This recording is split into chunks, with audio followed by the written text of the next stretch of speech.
오늘부터는 사사기를 들어가게 되는데요. 뭐든지 첫 시간이 가장 중요합니다. 첫 시간만 잘 들어도 전체 각권에 대한 이해를 하게 되는데요. 오늘 나오신 분들은 정말 귀한 시간을 갖게 된 것을 축하드립니다. 저도 사사기를 다시 한번 보면서 많은 것을 다시 한번 깨우치게 됩니다. 왜냐하면 사사기는 생각보다 어렵습니다. 우리들이 삼손이라는 것, 또 드보라라는 것, 에훗이라는 인물, 이런 것들에 대해서 어릴 때부터 들어왔기 때문에 그것이 사사기의 전부인 것처럼 느껴질 때가 있습니다. 그리고 사사기는 쉽다라고 생각할 수가 있지만 가만히 읽다 보면 정말 이것이 하나님을 섬기는 게 맞나 싶을 정도로 그렇게 우리가 고정적으로 알고 있는 그런 하나님을 섬기는 방법하고 매우 다르게 나타나기 때문에 그렇습니다. 그럼에도 불구하고 그들이 사사라는 이름으로 불려지고 또 끊임없이 그들이 실수하는 과정들을 통해서도 우리가 때로는 폭력적이고 때로는 이방신을 섬기는 모습들, 어떻게 그들이 그럴 수가 있나라고 생각하는 모습을 보면 바로 그 가운데서 우리 자신을 보게 됩니다. 그리고 우리가 또 한 가지 주의할 점은 이 사사기를 보면 12 사사의 이름이 등장하게 됩니다. 그러니까 대사사와 소사사를 합쳐서 12명인데요. 그렇다는 얘기는 12지파를 상징적으로 나타낼 수 있다고 할 수 있습니다. 그런데 그러다 보니까 12번의 지배와 또 12번의 구원의 역사가 일어나니까 이것이 하나의 공식처럼 되어버렸습니다. 하나님을 잠섬기다가 그들이 하나님을 잊어버리고 다른 신을 섬기니까 그렇게 실패를 하고, 또 하나님께 부르짖으면 또 언제든지 하나님은 구원해 주시고, 그렇게 되면 다시 태평 성사의 시대가 돌아오게 되고, 우리가 언제든지 잘못만 하면 다시 하나님께 부르짖으면 우리는 구원을 받는다라고 생각하는 경우가 있습니다. 그러나 이 사사기는 그렇지 않다는 것을 이야기합니다. 왜냐하면 첫 번째는 우리의 끊임없는 실수를 통해서 강조하고 있는 것은 하나님의 자비하심입니다. 하나님의 은혜입니다. 반면에 또 강조하고 있는 것은 우리들이 겪고 있는 맛보게 된 이 구원의 역사라는 것이 결코 값싼 역사가 아니라는 것을 가르쳐주고 있다는 것이 아주 중요합니다.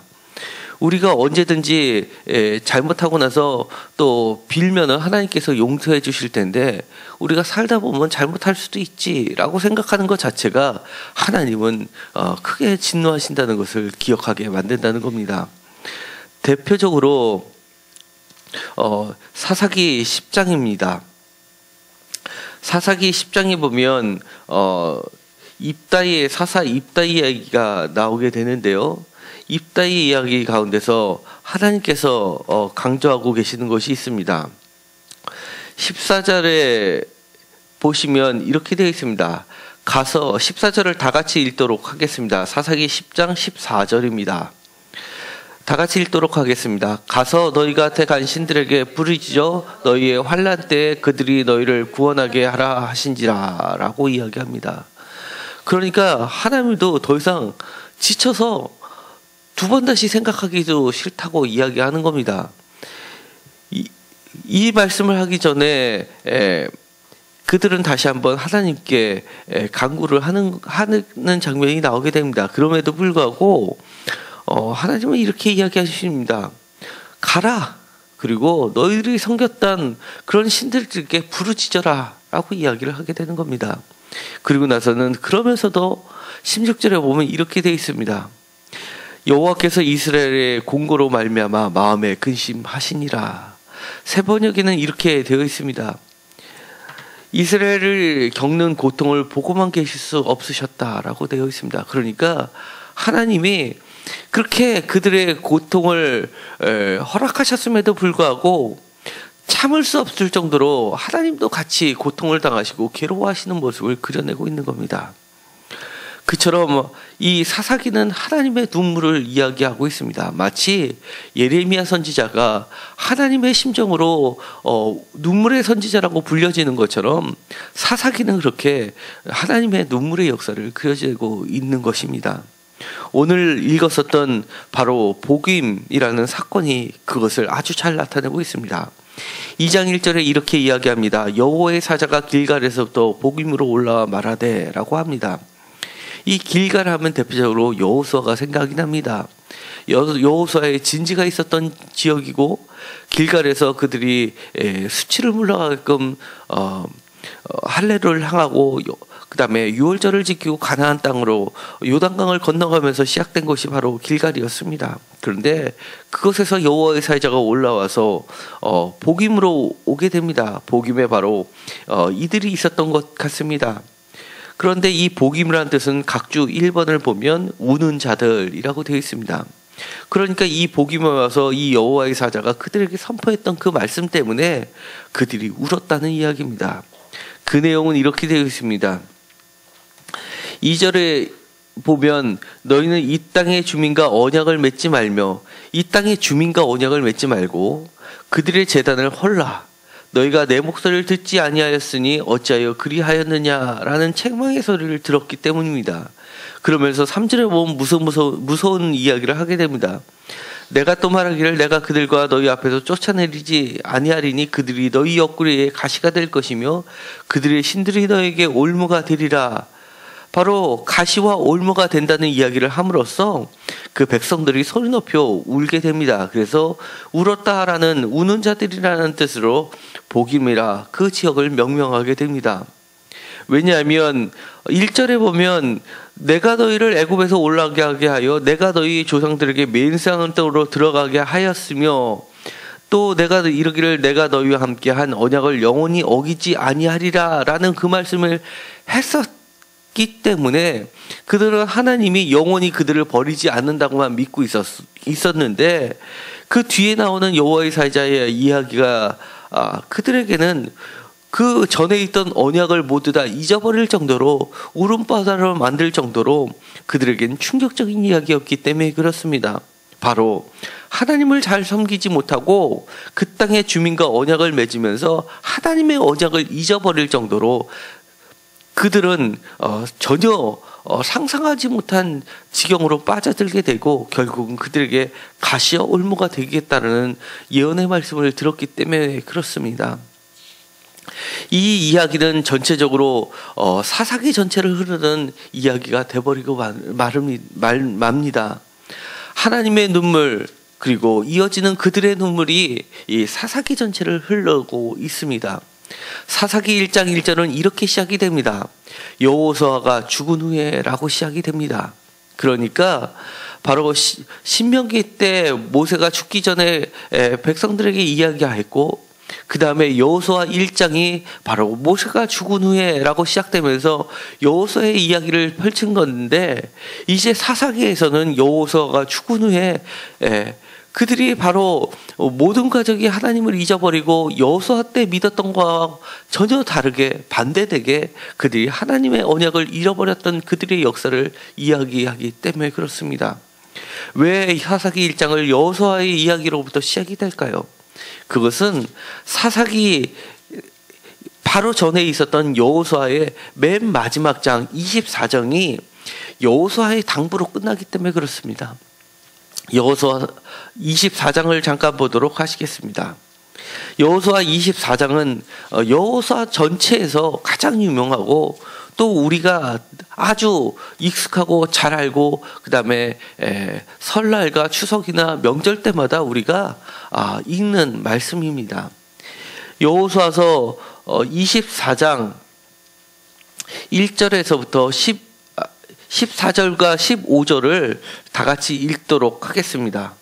그러므로 이제는 여호와를 경외하며 온전함과 진실함으로 14절입니다. 여호수아서 24장 14절과 15절을 다 같이 읽도록 하겠습니다.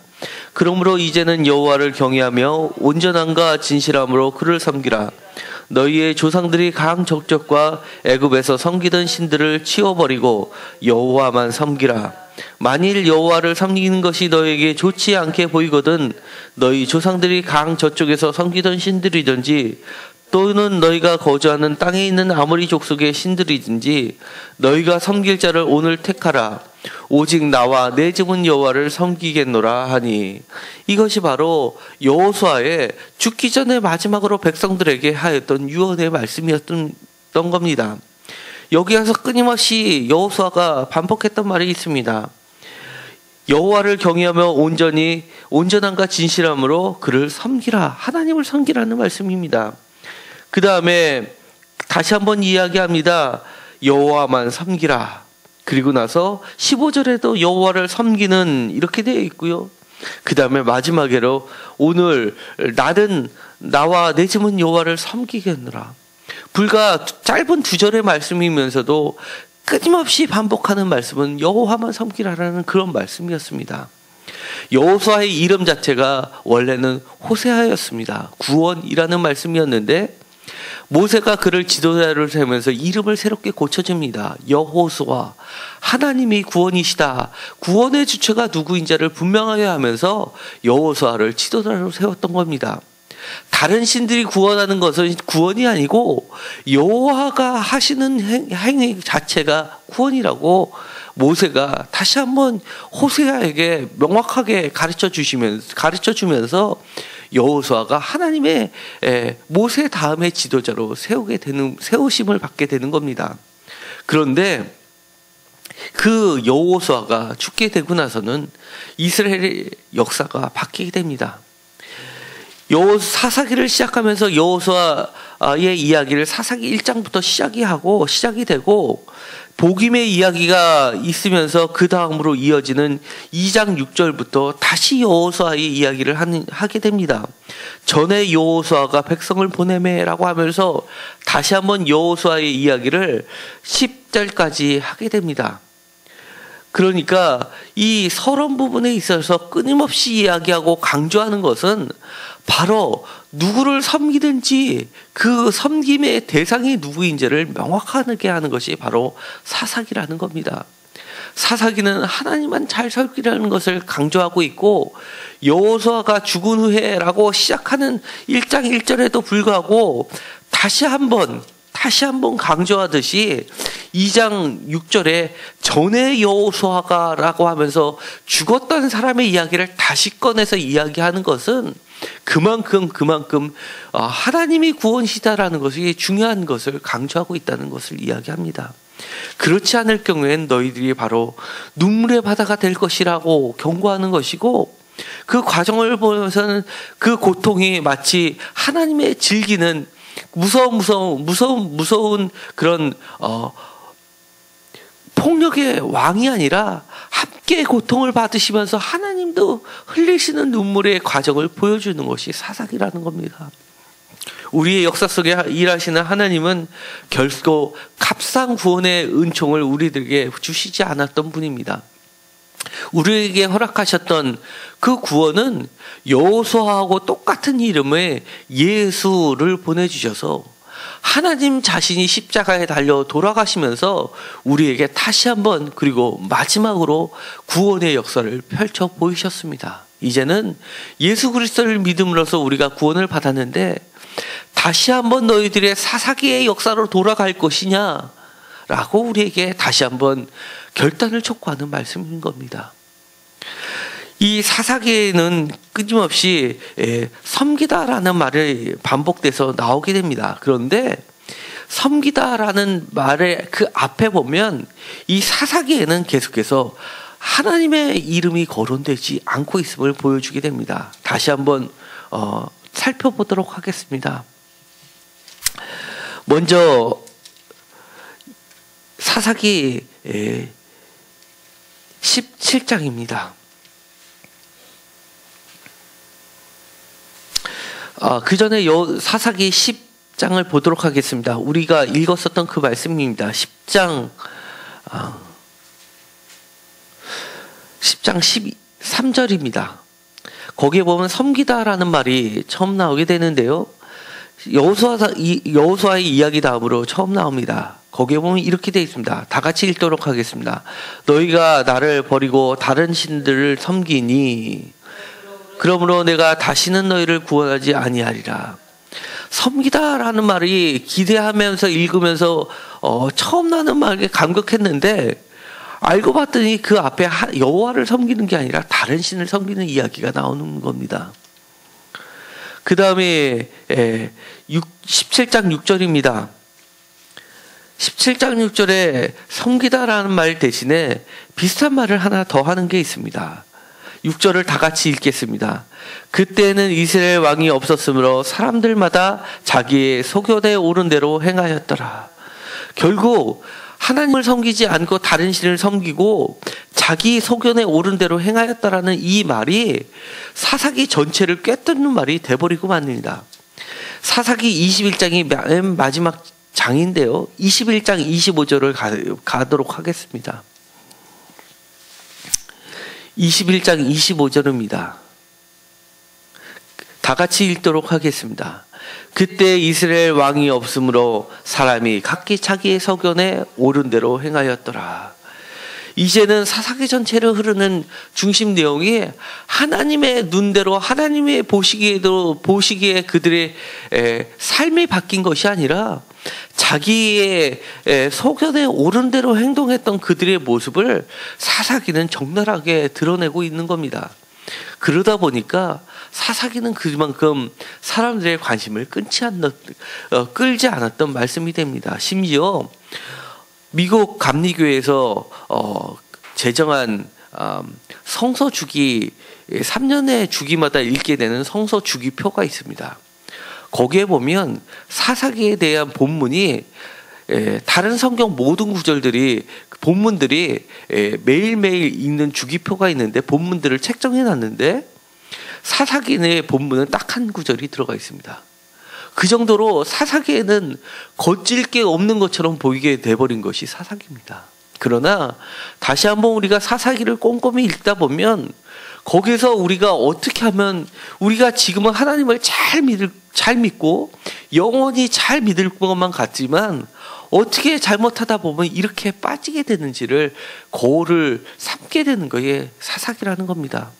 눈물의 역사를 통해서 우리의 눈물의 역사, 하나님의 눈물의 역사를 통해서 다시 한번 우리들에게 채찍의 시간이 되기를 간절히 소망합니다. 기도하고 마치기로 하겠습니다. 하나님 감사합니다. 사사기를 시작하면서 하나님께서는 하나님의 눈물을 보여주셨습니다. 그리고 우리들의 눈물이 될 것이라고 경고하셨습니다. 사사기를 통해서 우리 자신을 돌아보게 하여 주시옵시고 여호수아가 살아있었을 때는 잘 믿었는데 지금은 내가 영원히 잘 믿을 것만 같은데 금방 다른 곳으로 가고 다른 신을 섬기는 우리 자신을 깨닫게 하여 주옵소서. 하나님 우리들에게 주셨던 하나님 자신의 눈물, 하나님 스스로가 십자가에 달려 돌아가시면서 우리에게 보여주셨던 예수님의 그런 귀한 값진 구원의 역사를 마음 깊이 새기게 하여 주시옵시고 영원히 예수님만을 잘 섬기고 따르는 우리들이 되게 하여 주옵소서. 사사기는 결코 하나님의 구원의 역사가 값싼 구원의 역사가 아니라는 것을 보여주고 있습니다. 우리가 평생에 하나님의 눈물의 역사를 기억하게 하여 주시옵시고 하나님만 섬기는 귀한 자녀들이 되게 하여 주시옵소서. 예수님의 이름으로 기도드렸습니다. 아멘.